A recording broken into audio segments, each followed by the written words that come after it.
Agora, Roberto, e qual é a melhor localização, então, para o apartamento? Eu falo assim, essa posição em norte, sul, não sei o quê, qual é a melhor posição? Eu costumo falar assim, se os clientes, eles têm filhos que têm problemas, aí já é a parte de medicina, mas... Porque eu tenho filhos que têm problema de rinite, alergia, então ele pegar uma posição norte-sul, que ele pegue o sol numa parede do apartamento não é ruim, porque ele nunca vai ter um apartamento com parede de mofo, Sim. Com umidade. Sim. O que é o poente é aquele que o sol entra no apartamento da varanda do quarto e que você consegue fritar um ovo mesmo no verão. Fica impraticável, né? Insuportável, impraticável. Hoje em dia as construtoras estão fazendo todos. Os que são 2 por andar não tem para onde correr. Todos os apartamentos 2 por andar, geralmente a varanda é para o leste e a parte de trás, que é a dependência, área de serviço, é para o oeste. Então é para o poente. Mas as construtoras hoje estão construindo os que são 4 por andar, 6 por andar. O que é que elas estão fazendo? Fazendo norte sul. Sim. Então elas não deixam a varanda nem para o nascente nem para o poente, ela deixa as laterais. Sim. Porque você consegue ter uma ventilação boa. Quando você compra um apartamento voltado para Itapuã, que o sol nasce em Itapuã e se põe na Barra, isso é a primeira posição, a primeira aula. Para o cliente entender o que é nascente. Tá vendo, Felipe? Olha a posição, Felipe. O que é nascente e o que é poente. Presta atenção, Felipe. Você que vai comprar imóvel, presta atenção. A Barra se põe e nasce em Itapuã. Então, se ele tá... A varanda do apartamento é para Itapuã, nascente total. Não se preocupe que você não vai ter aquele sol de 2 da tarde, de 1 da tarde, de 3 da tarde dentro do seu apartamento, certo? O norte e sul, que você tem as paredes do apartamento para o leste, é muito bom, porque você vai pegar uma frechinha do sol na varanda, no poente, nem entra na varanda. O condomínio do Greenville, a maioria dos apartamentos são norte-sul. E isso é muito positivo, exceto o Lúmino. Porque o Lúmino, como ele é 2 por andar e 1 por andar, ele é todo voltado para Itapuã. Então, ele é 100% nascente as varandas e a parte de trás e de serviço, ele é poente, tá?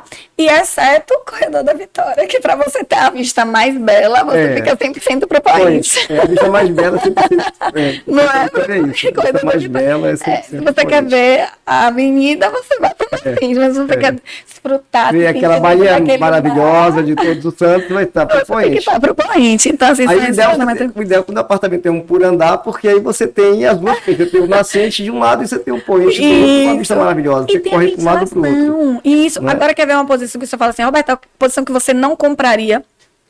Eu tenho um apartamento que são 4 por andar, a parede do leste está voltado para Itapuã, a varanda, ele é norte e sul. Qual é a posição que você não compraria de jeito nenhum? Vamos lá. 4 por andar. Final 2, voltado para o norte. O leste na lateral. 3 e 4. Qual você não compraria, Roberta? O 4. Por que, Roberta? Porque o 4 ele vai bater o sol. Ele vai bater o sol na lateral, e ele vai bater o sol na parede do quarto do casal, ele vai bater o sol, não é frontal, mas é bem entrando, mesmo na diagonal, na sala e varanda. E ele não vai ter ventilação. O final 3, que ele tem a parede voltada para o leste, para o nascente, ele consegue ter uma ventilação, porque quando você abre a janela dos quartos, o vento circula. O vento circula. Entendeu? Então, isso é algo que corretor que vende imóvel na planta, ele tem que passar isso para o cliente, porque quando você está comprando na planta, você está comprando um sonho que você não consegue ver. Que você não consegue, Quando eu vendi Greenville era só mato, então a gente vendia maquete. Eu lembro que meu gerente falava assim, você só vai vender nascente? E quando tiver poente, você não vai vender? Eu falei, não vou vender, se o meu cliente quiser poente. E nenhum dos meus clientes se queixaram, todos gostaram, todos são meus amigos hoje. Na época do Greenville, eu fui corretora campeã de vendas, então eu vendi 55 unidades em 5 anos de Greenville. Eu respirava Greenville. Então eu sabia o que ia ser bom e o que não ia ser bom, porque eu estudei antes do projeto, né? Então eu sempre ensinava isso para o meu cliente. Eu ia e mostrava ele, bora aqui fora, deixa eu te mostrar. Você tá vendo o vento? De onde tá vindo a ventilação? Então seu apartamento vai ser ventilado. Agora, se a gente ficar virado para aqui, para essa posição, tá tendo vento? Não. Então seu apartamento vai pegar o sol e não vai ter ventilação. Então não compre. Espere surgir uma unidade que nem que não seja 100% nascente, mas que você tenha ventilação, seja o norte-sul ventilado. Agora é interessante, Roberto, aqui em lugares muito frios, as posições mais valorizadas é o poente, né? Em lugar muito frio, o poente é que tem porque é o mais quentinho, assim. E no sul, né, do Brasil, as pessoas preferem poente. Exatamente. Pois é. Mas, Roberta, me diga uma coisa. Que conselho você daria? Você que já é uma corretora reconhecida, de sucesso, que conselho você daria para os seus colegas jovens corretores que estão começando agora para se tornar uma profissional aí desse seu calibre? Quais conselhos você daria para os jovens corretores e corretoras? Humildade para aprender, ouvir os mais velhos, ter a humildade de... Começaria em uma imobiliária, um corretor que está fazendo um curso para ser corretor e já começa no mundo do avulso, de ser autônomo, eu não indicaria isso a ele, porque ele pode se frustrar. Porque um corretor, quando a gente vai para a parte de autônomo, é porque a gente já tem uma carteira de clientes muito boa, a gente já conhece o mercado, a gente sabe onde valoriza, onde não valoriza, o que é bom e o que é ruim para o cliente, porque a gente passou por uma escola. Qual foi essa escola? As imobiliárias, as grandes imobiliárias. Então, assim, para o corretor que está começando, eu indico entrar em uma imobiliária grande, uma imobiliária que vai te dar treinamento, vai ter aqueles meets de lançamento, conhecer pessoas, fazer network. Isso é muito importante. Estudar o produto. Eu lembro que quando eu comecei como corretora, o meu gerente falou assim: toma esse book, Morada Alto do Imbuí, estude. E ele fazia quiz de perguntas para mim. E toda vez que eu errava, ele falava: você ainda não está capacitada para falar com o cliente. E aí, quando eu consegui responder 100%, ele falou assim: agora senta do lado dessa senhora, escuta como ela está falando no telefone, e você vai falar igual ela, anota e fala igual ela no telefone.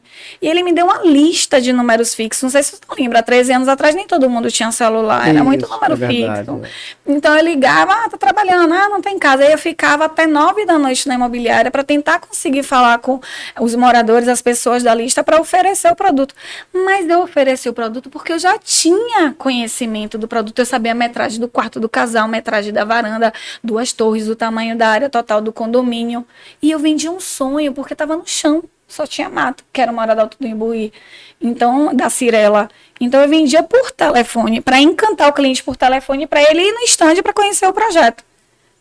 E ver o decorado, que nem era no local. Então, tipo assim, era ali onde é o posto Shell, do lado do posto Shell, o stand ali no Imbuí, na Paralela, e o empreendimento era lá dentro do Imbuí. E eu não tinha como levar o cliente, a maioria nem tinha carro. E fiz uma venda com 11 dias como corretora, vendendo assim. Então, assim, quem está começando, ele precisa estudar, ele não pode querer abraçar o mundo. Lançou 4 produtos. Esses 4 produtos que a imobiliária lançou estão na mesma localização, é o mesmo perfil, porque não adianta, doutor Adi, eu começar como corretora, eu tenho que começar do baixo. Eu não posso querer começar vendendo apartamento de 2 milhões, 2 milhões e meio, porque de repente eu não sei nem conversar com o cliente, porque um cliente de alto luxo, alto padrão, ele fala sobre economia, sobre política, sobre taxa Selic. Eu preciso estar muito preparada para dar essas respostas que são opostas ao corretor. O que o corretor está pensando? O corretor pensa: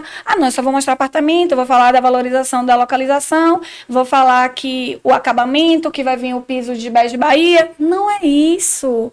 Não é isso. Ser corretor é muito além. Então, assim, quem está começando tem que começar em imobiliária, tem que estudar 2 ou 3 produtos. Quarto e sala. Está lançando quarto e sala na Barra. São 3 construtoras diferentes. Eu vou estudar os 3. Porque todos são quarto-sala, todos estão na mesma localização. Mas um entrega com piso, o outro não entrega. Um é 400 mil, o outro é 500 mil. Então, o cliente que não pode pagar 500, eu jogo ele para os 400. Ter essa visão, sabe? E estudar, e ligar, e ofertar, e ir para a rua, ir para o shopping. Quantas vezes, doutor Adi, tinha stand? Eu lembro que meu gerente, ele botou no Sam's Club. Você lembra do Sam's Club? Sim. Ele falou: vou botar um stand ali pra gente. Topa. Eu era a primeira a topar e eu já tinha filho. E eu sou, não parece, mas eu sou muito tímida. Então, imagina. Então, para chegar e conversar com o cliente, e a gente fez um panfleto enorme, de PVC, com a imagem do Greenville, e tinha uns panfletinhos lá do Greenville.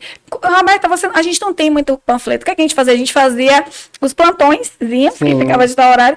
E como é que abordava? Eu queria aprender como é que aborda ele. Você vai vir com a sua simpatia, perguntar se você conhece o bairro, e pronto, e você vai falar do que você entende. Mas eu estudei antes. Eu não tinha vergonha.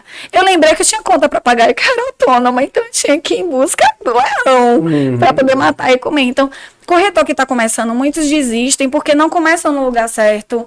E as grandes imobiliárias, elas dão esse suporte, doutora Adi. Ela tem um setor jurídico, ela tem a parte de publicidade, ela tem as listas que dá para o corretor para ele entrar em contato através do celular. Ela tem os estandes que os corretores podem trabalhar.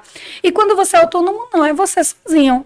Você faz sua publicação, você é o seu jurídico. Às vezes você, quando tem alguma situação mais difícil, você pede a um advogado, né, que lhe assessora para fazer, poxa, esse contrato, o cliente mora fora do país, ele vai pagar, como é que eu faço para a gente transferir o dinheiro em euro para o Brasil, para colocar isso em contrato, as datas. Mas no imobiliário você tem todo esse suporte. Então, quem está começando precisa aprender o beabá.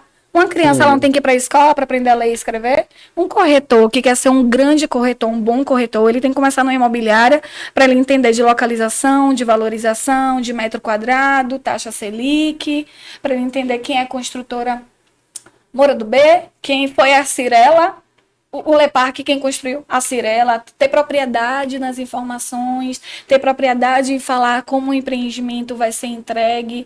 Corretor que gagueja, o cliente não sente segurança, ele desiste. Porque tem um corretor ali na frente que é novato, mas que se preparou e passa confiança, confiabilidade para o cliente. Então, preparo é importante, não é? Muito.